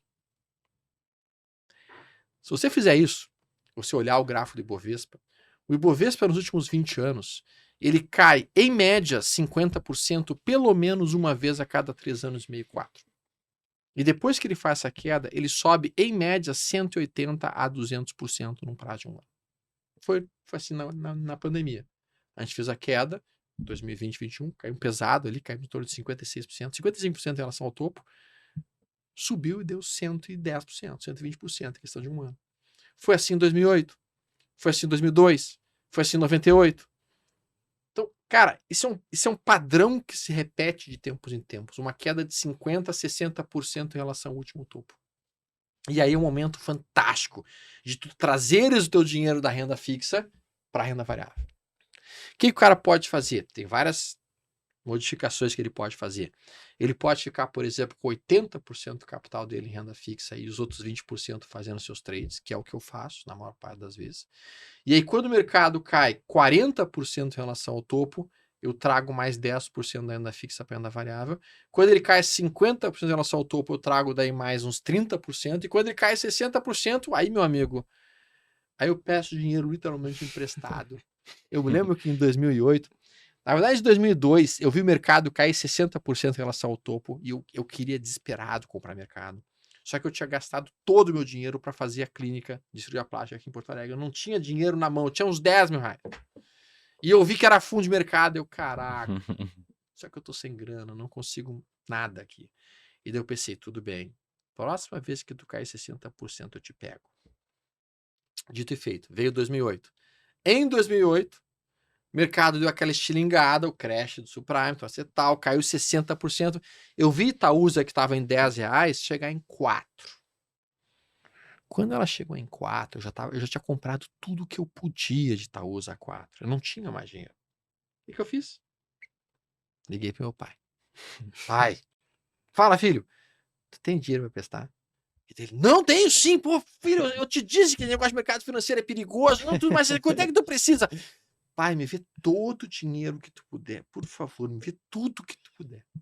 Aí ele mandou o dinheiro pra mim. Eu peguei, entrei comprando e tal, comprei tudo que podia. 1 ano depois, Itaúsa estava de novo lá em 9,5, 9,5 foi quando eu vendi 9,7, 1 ano e meio depois. Aí, óbvio, devolvi o dinheiro, paguei CDI pra ele, essas coisas todas, óbvio, né? Pagou uma taxinha? Paguei uma taxinha, mas enfim, cara, assim, ó, quando cai 60% em relação ao último topo, eu começo literalmente a pedir dinheiro emprestado para comprar, porque é uma oportunidade ímpar. Vocês vão verificar isso nos próximos anos. Vocês vão se lembrar de mim. Não se esqueça de mandar um vinho para mim. Até deixa eu pegar esse gancho aqui, entrar um pouquinho até no mercado cripto. Não sei se tu é um entusiasta. Gosto Será muito. que esse sistema ele se repete ou tu acha que aí no mercado tem que se provar, é muito novo, né? Porque começou 2008, 2009, as negociações em 2010 aí mais ou menos. Então, comparado com o mercado financeiro tradicional, que pelo menos no Brasil é muito novo ainda, né? Um embrião. Mas tu acha que isso dá para analisar de forma similar essa questão cíclica? Tá, vamos lá. Eu acho que sim, mas é um pouquinho diferente as amplitudes, tá? Porque como você bem mencionou, é um mercado não tão maduro quanto a bolsa. Mercados mais imaturos são mercados mais voláteis. Então a gente consegue ver realmente uma volatilidade muito maior nas criptomoedas do que a gente tem no mercado de bolsa normal. Ao mesmo tempo, é justamente essa volatilidade que torna as criptomoedas um nicho de oportunidades muito grande. Sendo bem franco, se eu pudesse citar uma teórica qualidade minha, eu sempre fui um cara que eu tive uma capacidade de perceber muito bem a modificação dos ambientes que eu me encontro e quais seriam oportunidades que poderiam estar surgindo. Talvez essa seja uma qualidade minha que eu tenha, mas eu demorei para olhar para o mercado de criptos. Eu realmente demorei. Eu só fui olhar para o mercado de criptos quando eu fui numa expert em Miami E daí tinha um jantar em que simplesmente a gente sentou na mesa, tinham 8 pessoas desconhecidas em volta, 8 casais, e sentou do meu lado um cara, um americano, um gringo, começou a conversar comigo. E eu perguntei para ele o que ele fazia. Ele disse, eu era vice-presidente do Google Mundial. Ele, pô, esse cara é grandão, né? Pô, o cara é grandão. Tá, mas tu saiu do Google? Eu não saí, eu saí do Google em 2011, 2012. E aí eu peguei um dinheiro e eu acabei comprando $300 mil em BTC. Ele comprou em 2011. Aí eu olhei assim, e tu vendeu? Não. Já estava em $18 mil. Eu perguntei assim, qual que é o teu preço médio em BTC? Ele disse, meu preço médio estava em torno de 80 e poucos centavos de dólar. Então uma baleia? Ele disse assim, o que eu faço hoje é sobe, eu vendo, descarrego e compro outras altcoins. É isso que ele estava fazendo. Eu falei assim, caraca, como é que eu perdi essa oportunidade? Como é que eu não vi esse cavalo encilhado passando? E para mim, sim, para mim as criptomoedas hoje são um cavalo encilhado passando. Estou falando desde dezembro, que o meu melhor investimento em 2023 são criptomoedas. Desde dezembro do ano passado eu estava dizendo isso. Nesse momento o BTC já subiu 77%. E na minha interpretação, ele deve bater o seu topo histórico. Talvez abril, maio do ano que vem. Batendo de novo 65 mil dólares, talvez até rompendo isso. Neste momento, tem várias criptomoedas que as pessoas estão literalmente perdendo uma oportunidade de fazer um movimento muito grande aí. Tem carteiras que com 50 mil reais tem a possibilidade de estar com 1 milhão de reais daqui a 1 ano e meio. Tem várias. Tá? Então eu estou olhando para o universo de criptos com muita atenção, sim. Eu acho que é um universo que tem um gigantesco potencial por uma série de motivos. Primeiro, a gente sabe que os americanos não vão subir a taxa de juros por muito mais tempo. Tá? Eles estão no teto deles. Acima de 5,5 não vai. Não vai. Tá? Eles talvez subam mais 0,25 agora na próxima e acabou.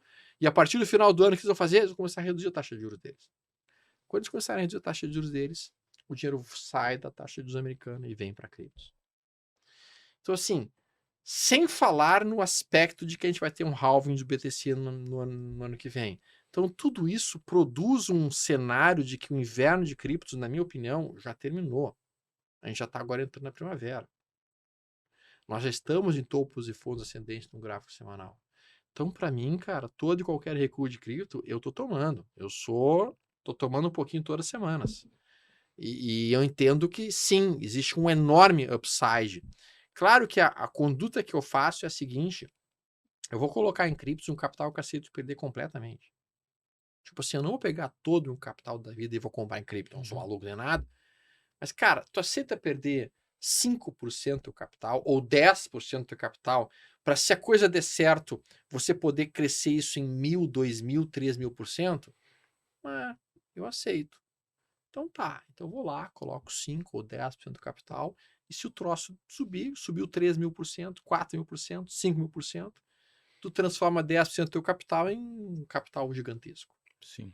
BTC Isso. só situando, né? Bitcoin, se agora tudo fez sentido, volta Isso. o Stormer aqui 5 minutinhos Isso. aqui, ouve de novo a explicação. O BTC seria muito forte, exatamente. Ainda então sobre o Bitcoin e criptos como um todo, né? Eu escuto muita gente falar que cripto é volatilidade e oportunidade a curto prazo. Eu escuto gente falando que cripto é consolidação, é longo prazo, é montando uma reserva de valor. Como é que tu vê a equalização dessas duas coisas aí?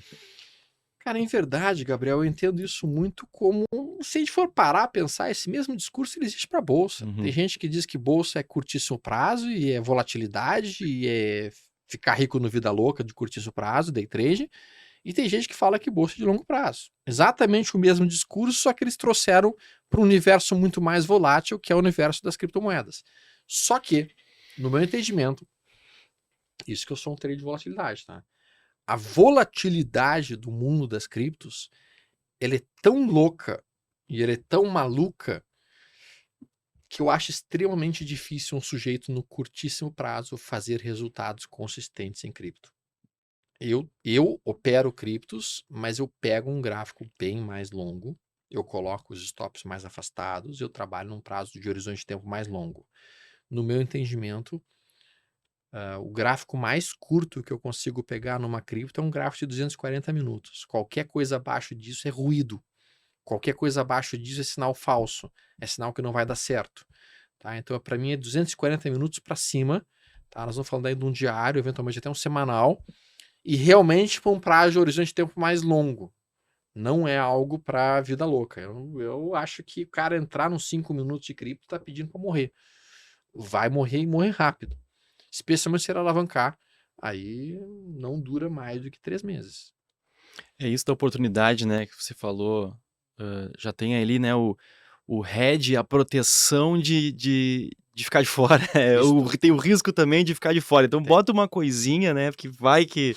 Esse é o ponto, né? Quando o cara pensa assim, não quero saber de cripto. Cara, no momento que o cara abandona a ideia de colocar qualquer coisa em cripto, ele pode estar abrindo mão de um upside violentíssimo. É uma decisão e isso também tem um risco. Sim, é uma decisão e também tem um risco, que é o risco de tu perder um movimento de 1000%. Teve até uma brincadeira que eu fiz com a minha filha, que foi o seguinte, eu comprei uma Ledgerzinha, aí peguei um dinheiro que eu aceito perder completamente, fiz uma carteira de criptos, entreguei pra ela e falei assim, filha, daqui a 5 anos tu abre isso aqui com essa senha aqui e aí vê o que tem. Deixei lá. Pode ser que daqui a pouco eu tenha entregue pra ela uma Mega Sena e eu nem saiba, né? Ou pode ser que eu tenha entregue absolutamente nada sem nenhum valor. Mas enfim, é um dinheiro que em si eu aceitei perder total e daqui a pouco se esse troço subir 3 mil, 4 mil, 5 mil%, pode se transformar realmente em uma reserva de valor que ela possa ter, que possa ser importante para a vida dela. Sim, ao mesmo tempo que, né, evitar correr o risco de ficar de fora, mas ir com calma também, colocar um pedacinho. A gente entrevistou aqui o Lucas Nakata, que é especialista em cripto, e ele é um amante em cripto, ele é 100% cripto, a vida dele é cripto, e um seguidor dele lá, um aluno dele, ligou para ele um dia e mandou mensagem no Instagram: tô saindo do emprego, pegando minha rescisão e vou botar tudo em cripto. Ai, meu Deus do céu. Aí falou, pelo amor de Deus, Não ele tava faça se arrumando pra sair com a esposa dele, falou, sentou na cama, ligou pro cara, falou, pelo amor de Deus, sabe? Isso que é um cara que a vive vida isso. dele é amar a cripto, né? Ele tá 100% 24/7. exposto em cripto, nem em bolsa, e aí, então acho que isso é bom o pessoal sempre ouvir aí, que acho que vai dar a porrada do dia pra noite, a próxima Magalu, a pimentinha, tem sempre isso, né? Falando um pouco de cenário, Stormer, tu falou ali sobre as taxas de juros americanas, enfim, né? A gente tá aí provavelmente também num possível topo da curva de juros no Brasil. Sim. O pessoal tá ansioso aí por um novo boom na bolsa, a velha máxima do juros para baixo, bolsa para cima. Como é que tu tá vendo aí o cenário? O que tu imagina para os juros, para a bolsa, ainda para esse ano e para os próximos aí? Tá. Vamos por partes, tá? Vamos lá. O cenário que eu desenho, ele é um pouquinho diferente do que muitas pessoas têm comentado. No meu entendimento, tá, a economia americana, ela vai mudar radicalmente nos próximos meses. Vai ter uma mudança brutal na economia americana e muito na economia mundial também nos próximos meses, talvez no próximo ano. Isso com o advento da inteligência artificial. A inteligência artificial, ela já está sendo desenhada como realmente o início de uma revolução tecnológica que vai modificar o mundo completamente da maneira como a gente existe, da maneira como a gente vive. Então eles já estão observando que com as ferramentas de inteligência artificial, eles tendem a crescer a produtividade em 10 a 15 vezes das empresas.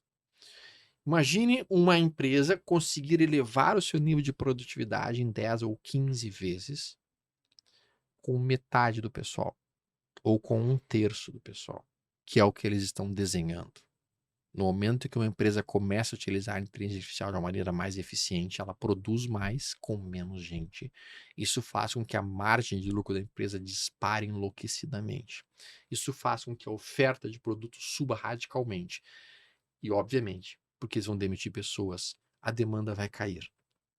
Então, essa construção de inteligência artificial crescendo cada vez mais na economia vai fazer com que tenha mais oferta de produtos, menos demanda, e a inflação americana deve descer, não por causa da taxa de juros, mas por causa desse efeito. E quando a gente traz isso para o nosso universo, considerando que hoje existe uma globalização de investimentos, e essa globalização permite ao investidor hoje aqui brasileiro, ao invés de ter que investir apenas nas ações do Brasil, ele pode investir, por exemplo, numa NVIDIA, por exemplo, numa SMCI, que é Super Microcomputers, ele pode investir, por exemplo, numa Lilly, pode investir numa Merck, numa Procter & Gamble, pode investir em várias empresas do setor farmacêutico, pode investir numa AIQ, que é uma ETF de robótica e de inteligência artificial. Aí eu pergunto para vocês, por que eu vou investir numa Imbituba, ações do Porto aqui de Imbituba, se eu posso investir numa Apple? Por que eu vou investir numa Magalu se eu posso investir numa Amazon? Por que eu vou investir, vamos lá, numa OIBR quando eu posso investir numa Samsung? Então, o meu ponto com vocês é, apesar de eu saber que o PL da Bolsa Brasileira está extremamente atrativo, é o PL mais baixo dos últimos 20 anos, tá? Ou seja, o nível de valor em que a Bolsa Brasileira encontra-se, ele nunca esteve tão baixo. Eu olho para a economia brasileira e eu vejo a economia brasileira ainda discutindo reforma fiscal. Enquanto que nos Estados Unidos eles estão discutindo se eles vão passar a pagar renda mínima para o americano, porque já estão pensando que inteligência artificial vai produzir desemprego, e daí como é que a gente vai fazer com que as pessoas tenham algum dinheiro para não morrerem de fome? Aqui nós estamos falando de recente reforma fiscal. Nós estamos com uma CLT da década de 40. Como é que eu vou acreditar na economia do Brasil, quando a gente tem um mundo já se preparando para uma nova etapa de existência? Então eu olho para as ações do Brasil e falo, cara, uma pena. É uma pena. Mas se tu começa a comparar os múltiplos das empresas americanas com os múltiplos das empresas brasileiras, não dá nem para o início da conversa. Não dá nem para começar a conversar. As empresas lá têm lucro crescendo, patrimônio crescendo, endividamento caindo, lucro por ação explodindo, pagam dividendos, estão com retorno, estão com ROI muito maior. E nós aqui? Qual empresa aqui no Brasil vocês têm lucro líquido crescendo, patrimônio crescendo, nível de dívida caindo, lucro por ação subindo, mais de 10% ao ano nos últimos 5 anos? Sabe quantas? 5. Todas as outras não se encaixam nisso. Todas as outras estão abaixo disso. E é uma coisa mínima. Eu não tô nem pedindo algo muito fora. É que ser empresário aqui no Brasil, o cara tem que ser um super-herói, cara. Porque a cada dia se criam 3 impostos no Brasil, por dia. Se o cara for pagar tudo, quebra a empresa. Simples assim. Então como é que eu vou acreditar na Bolsa Brasileira nesse cenário? Se eu fosse investidor americano, eu investiria no Brasil? Se eu fosse investidor americano, eu investiria no Brasil? Não. Ainda mais com o Brasil se alinhando cada vez mais com a China, se alinhando cada vez mais com a Rússia e cada vez menos com os Estados Unidos. Então, cara, do ponto de vista geopolítico, não faz sentido para o investidor estrangeiro colocar dinheiro no Brasil. Do ponto de vista geopolítico, quando tu vê o Brasil se alinhando com a Venezuela, se alinhando com a Argentina, se alinhando com China, se alinhando com Rússia, cara, por que eu vou botar dinheiro lá? Quando o presidente do Brasil falando que vai utilizar o BNDES como uma economia para a América Latina crescer, cara, só um pouquinho. Faz sentido. Então, mesmo eu olhando a Bolsa nesse momento atual, eu não pensaria realmente em Bolsa Brasileira nesse momento. Eu estou muito mais olhando para investir lá fora do que para investir aqui. Eu estou muito mais para dolarizar o meu capital do que manter meu capital aqui, por impressionante que pareça. Quando tu olha uma Petrobras falando em voltar a investir na Venezuela, um país que está devendo R$1 bilhão para o Brasil não paga, voltar a investir na Bolívia, sendo que a Bolívia pegou uma refinaria da Petrobras, se adonou dela e não indenizou nada ao país? Cara, na boa, desculpa, mas eu posso estar sendo cético. Mas Bolsa Brasileira, para mim, eu não vejo como um upside muito grande. A gente está dentro de um canal de baixa. Inclusive, no final do ano passado, eu fiz um vídeo lá no meu canal Storm.oficial, que é pré ou pós-fixado, já que eu iria investir em 2023. E ele eu coloquei que eu entendia que o mercado ia fazer um fundo do ano lá pelo dia 29 de março. Eu errei por 3 dias do ano. E eu coloquei, cara, meu topo do ano está estabelecido ali dia 16 de junho. Depois do dia 16 de junho, é ladeira abaixo o resto do ano. Eu não tenho nenhum viés altista para a Bolsa Brasileira para os próximos meses. No meu entendimento, a gente está iniciando o mesmo ciclo de topos e fundos descendentes que aconteceu de 2010 até 2016, anos do governo Dilma. Até porque o governo do Lula atual está mais parecido com o governo Dilma do que o governo Lula 1 e o governo Lula 2. Em termos de estatização, em termos de manipulação de certos aspectos, em termos de gasto de governo. Então, cara, a minha visão macroeconômica não é otimista para o Brasil, infelizmente. Eu acho que o gap de distância que tem dos Estados Unidos para o Brasil, de Europa para o Brasil, ele não vai diminuir, ele vai aumentar. Ainda mais com a inteligência artificial, ainda mais com todos esses conceitos que a gente estava falando aqui. E os Estados Unidos devem conseguir aliviar a inflação deles a partir do segundo semestre. A partir do outro ano, eles já estão começando a reduzir taxa de juros. Nós aqui vamos ficar patinando nesse cenário. Nós até devemos reduzir a nossa taxa de juros a partir de agosto, provavelmente talvez a partir do mês que vem. Mas no momento que começar a diminuir nossa taxa de juros, se os americanos mantiverem a taxa de juros deles em 5,25, 5,50, o que acaba acontecendo? O que acaba acontecendo é o seguinte, o carry trade. O carry trade começa a deixar de existir.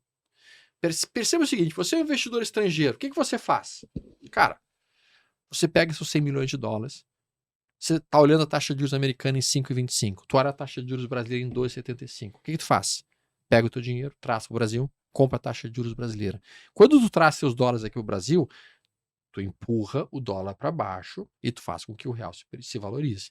E aí o que tu faz? Tu faz um câmbio, tu faz uma proteção do teu câmbio. Tu trava uns juros a 2,75 e tu trava o teu câmbio.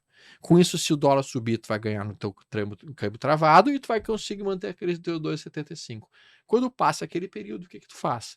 Tu recebe a tua taxa de juros, tu desfaz a tua operação de câmbio e volta o teu dinheiro lá para fora. Isso é o carry trade. Bom, do que se depende que quando a distância da taxa de juros brasileira para a taxa de juros americana ela aumenta, nós imediatamente teremos uma queda do dólar, porque o estrangeiro vai trazer o seu dinheiro para cá. Quando essa distância diminui, imediatamente a gente vê o dólar subindo. Que foi o que a gente viu quando o dólar chegou lá na faixa dos 6, quando estava lá o Paulo Guedes, a nossa taxa de juros estava em 2,5, a taxa americana estava em 0, a taxa de juros a diferença era tão pequena que o dólar explodiu. A pancada para cima. Foi isso que o Guedes tentou dizer, cara, acostume-se com um dólar mais caro. Porque a gente sabe que o que mantém o dólar barato no Brasil é o dinheiro do estrangeiro que vem para cá e mantém o dólar sossegado. E esse dólar só fica baixo por quê? Porque a distância da taxa de juros brasileira é muito mais alta que a americana. Então, no momento que a gente começar a reduzir a nossa taxa de juros aqui e os americanos mantiverem a taxa de juros deles em 5,25, o que acontece com o dólar? Pancada. Minha expectativa para o segundo semestre esse ano para dólar é alta. Minha expectativa para criptos é alta. Minha expectativa para a Bolsa Brasileira é baixa. Porque o dólar vai estar subindo. Tá? E a gente sabe que dólar e bolsa costumam ser contracíclicos, para o lado que um vai, o outro vai na direção oposta. A gente, nesse momento, ainda está num ciclo de alta na bolsa. Nós ainda estamos em alta nesse momento, mas nós estamos chegando perto daquela data, 16 de junho, 15 de junho, 17 de junho, e nós estamos próximos de um fundo no dólar, na minha interpretação. Essa é a minha leitura. E para o segundo semestre eu estou vendedor de bolsa e comprador de dólar. Essa seria a minha leitura macroeconômica disso aqui. Óbvio que eu vou esperar que os sinais do gráfico confirmem essas direções para que eu possa tomar os trades, né? No momento eu ainda não tenho esses sinais confirmando. Maravilha, quem nos acompanhou até aqui, pegou aí então, parabéns, a análise final do Stormer aí, já vai mandando aí para quem você acha que tem que ouvir esse trecho final aqui, mas claro, fala para ver tudo desde o início lá. Stormão, já tô começando os agradecimentos aqui então, né, o tempo corre, já quero te agradecer mais uma vez duplamente aí pela recepção, pela participação aqui no programa, deixar livre aí pro Lionel se ele quiser fazer mais alguma pergunta aí pra gente encerrar. E para ti também aí, se quiser colocar mais algum tema aí que tu acha interessante que a gente não abordou. E claro, tu falou das tuas redes sociais antes lá, mas se quiser também reforçar tuas arrobas aí pro pessoal te seguir, a gente vai deixar de qualquer maneira aqui na descrição depois. Bom, pergunta não tem mais, mas só quero agradecer também que nem o Gabriel, esse momento aí para nós é bastante importante, para nossos espectadores também é bastante importante. Esse trecho final, apesar de ser como é que é, aterrorizante, né? De se Mas ele preocupar deu de certa alternativas, forma, ele né? deu alternativas. Mas exatamente, eu acho que o papel aí do investidor, do trader, é buscar uma saída, buscar proteger patrimônio, buscar mais conhecimento, né? E esse é mais um exemplo que a gente tem de se preparar aí para o futuro. Mas te agradeço aí mais uma vez, Storm, sempre uma honra aí estar batendo um papo aí, trocando experiências. Cara, o prazer é todo meu, tá? Eu realmente preciso dizer que eu entendo o Profit Chart como talvez uma das ferramentas mais amigáveis para um investidor ou para um trader poder olhar o mercado e acompanhá-lo. O Vector também é extremamente amigável. E agora com o Black Arrow vai ser mais amigável ainda, poder olhar o mercado exterior e poder entender um pouquinho mais sobre o mercado exterior. Eu acho que a chave que a gente precisa fazer enquanto pessoas, como eu estava mencionando agora há pouco, é tentar aprender um pouquinho sobre os diferentes níveis de mercado que existem e tentar entender que quanto mais diversificados nós tivermos, mais resilientes, mais protegidos e mais, como diz com a palavra da moda diz, né, mais antifrágeis nós estaremos. Então o cara sim tem que olhar e investir um pouco lá fora, o cara tem que investir um pouco aqui no Brasil também, o cara tem que investir um pouco em dólar, o cara tem que investir um pouco em criptos, o cara tem que ter uma carteira diversificada para com isso conseguir realmente resultados muito mais sensatos. Não é o que as pessoas fazem. As pessoas realmente pegam tudo, se jogam ou em cripto, ou se jogam tudo em euro, dólar, em forex, ou se jogam tudo em... Cara, não é assim que vocês devem fazer. Se vocês fizerem isso, até pode eventualmente dar certo. Mas existe uma boa possibilidade no meio do caminho ter alguma quebra, alguma disruptura, isso pode dar tragédia. Então a ideia é construir as coisas ao longo do tempo com muito conhecimento, com bastante estudo, utilizando ferramentas que vocês confiem e que vocês entendam. Agradeço a todos vocês. Tudo de bom. Forte abraço, pessoal. Então, mais uma vez, quem nos acompanhou até aqui, deixo aí nosso super agradecimento. O Stormer citou ali o Profit, vai estar aqui na descrição do vídeo o link para fazer o teste grátis do Profit ali. E já curte aqui, comenta, manda ali, como eu falei, o bate-papo para quem você acha que vai se interessar, deixa a sua dúvida. Fazendo uma dessas coisas aí já vai nos dar aquela força. Então, brigadão mais uma vez e até a próxima. Obrigado, pessoal.